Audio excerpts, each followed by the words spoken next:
Jonquel Jones refuses to label Indiana Fever fans.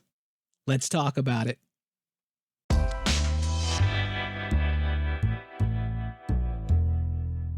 After the Connecticut Sun's Indiana Fever playoff series and fans flocking to the Dub in masses after Caitlin Clark's legendary college run, some of these teams have been experiencing extreme hate and prejudice. And this is what Alyssa Thomas had to say about it. From each tip-off to the final whistle, the Sun have been locked in, professional, and taking care of business. What does it say to the professionality of this team that you've been able to shut out the noise? Honestly, it's been a lot of nonsense. I think in my 11-year career, I've never experienced the racial comments from the Indiana Fever fan base. We had her face on a serious matter that happened in this world, and it's unacceptable, honestly. And there's no place for it, and we've been professional throughout the whole entire thing, but I've never been called the things that I've been called on social media, and there's no place for it. And basketball is headed in a great direction, but we don't want fans that are going to degrade us and call us racial names. I mean, we already see what's happening in the world and what we have to deal with in that aspect. And we come to play basketball for our job, and it's fun, but we don't want to go to work every day and have social media blown up over things like that. It's uncalled for, and something needs to be done, whether it's them checking their fans or this league checking. There's no time for it anymore. And there you have it, man. And there you have it. Obviously, with the new surge in fans and newly packed arenas, it's easy to blame Caitlin Clark, not only for the relevancy of the Dub, but for the new hate and racism that some of these players are experiencing. I mean, of course, with people flocking to the league in masses, it's easy to blame Caitlin Clark. But before Caitlin Clark, the fan base was, well... we used to play in a barn. Like, we used to play in a barn with 6 fans. Now we're going to be playing in sold-out arenas, and people are moving arenas to watch us play. Like, it's just going to be huge for us this year. There you have it. There you have it. I don't miss the barn. If you watched Caitlin Clark all year, you know what she was up against. Question is, will they call it unnecessary? Kennedy Carter, they called it away from the ball foul because she comes off a pin down here, wide open.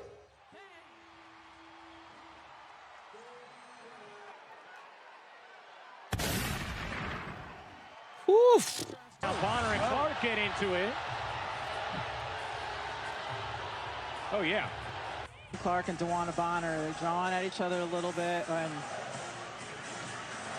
I guess they're just, it's like when you have your 2 kids, don't touch me. Dave Portnoy also joined the thousands on social media in bashing the WNBA. He wrote on X, "Why does the WNBA let players wear gigantic nails if they use them as weapons? We're lucky CC didn't lose an eye here. There no foul called, and Caitlin played with one eye the rest of game and had her worst shooting performance." Oh my God. With the rise in popularity of the Dub, we're getting a lot of really good fans, solid fans, real fans. But unfortunately, what comes with real fans are bad fans. The trolls, the ones that are pushing their own agendas. There's going to be certain groups everywhere that try and take advantage of situations like this. And unfortunately, the media will push those narratives because you know what? That's what gets views. And these trolls will go to these arenas, bash on social media, and attack these star athletes. The issue is, Caitlin Clark has never openly bashed other players.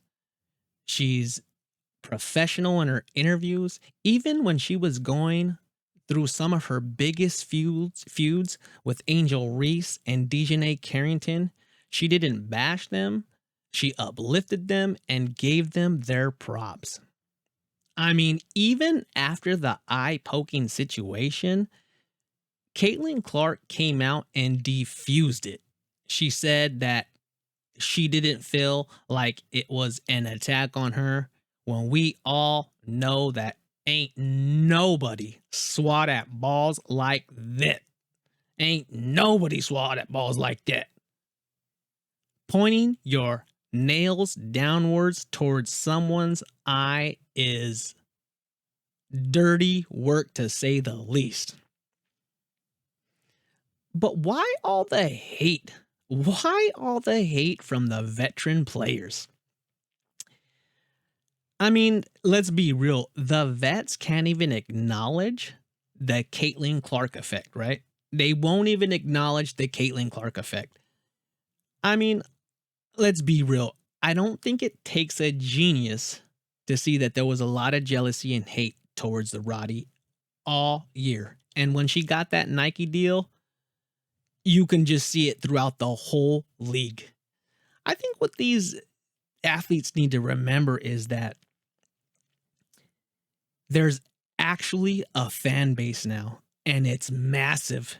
And they're dissecting every move that these players have made, are making, off court, on court, old clips, new clips, social media. People are paying attention, and they're watching every single move made. Every single move made. Like, that's just the reality. That's just the reality. And so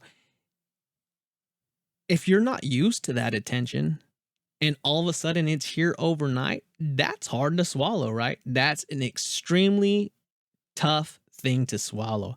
And it's not new, unfortunately. It's not new. It's been like that. This world has been that way for a long time, sadly. Jonquel Jones recently spoke on the Indiana Fever's fan base. Here's her take on the current status of bigotry in the dub. You know, speaking of relationships, Alyssa Thomas, one of the best hoopers in all of the WNBA. Shout out to does AT. absolutely everything. During the playoffs, she spoke out and condemned racism. They're playing, and obviously the Fever fans were being the Fever fans. Yeah. And I love the fact that she was willing, in front of the press and the media, to condemn racism. And she said, and now it's on the officials. I've told you what it is. Have you ever had any encounters with things like that since you've been in the WNBA? No, never. I don't know. I feel like I think a lot of the fans, like the Caitlin Clark fans, I think they wanted to latch on to Caitlin Clark and then use her as, like, I guess, like this fuel to be able to be the way that they wanted to be, you know? And I think that's why there was such big backlash when she liked the whole Taylor Swift post saying, like, vote for Kamala Harris, because they want her to be the representation of their racism and you know, like their view on the world, and she's not like that. And I think you have to be careful when you say, like, the Fever fans, because I don't think it's the Fever fans. I think it's the people that wanted Caitlin Clark to be a certain type of way, and they thought that she was, and so they became Caitlin Clark fans, assuming that, and then they realized, like, oh no, she's actually not racist, and so now they have to kind of like backtrack. There you go, Jonquel. Try to find somebody else that can kind of embody the things that they feel. But yeah, no player should have to deal with that. No player should be in any type of situation where they feel like, you know, their life is in danger, or that someone wants to harm them because of the color of their skin, or harm them in general. So it's crazy that they had to deal with that. And I hope that the WNBA gets it in order and make sure that they have, like, things in place, because yeah, no one wants to play in a situation like that. I don't think it's fair to the players. There you go. And there you go.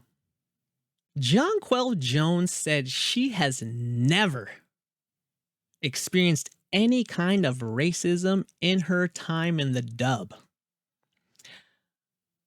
I think that was a key statement, because just like Caitlin said, nobody in our league should be facing any sort of racism, hurtful, disrespectful, hateful comments and threats. Those aren't fans. Those are trolls. Caitlin is absolutely right, because if it's really Fever fans that are racist, then they would be going at all the black players, and not just the ones that were playing dirty against Caitlin, or the ones that were being outspoken, like Angel Reese and Dejanay Carrington. It'd have been against all the black players, right? I think just because you went to a particular school or you're from a particular state doesn't mean you're going to have the same ideology. There's good-hearted people everywhere. There's no room for racism in this world, in our sports, or in our lives. We need to do better as people, and we need to do better as fans.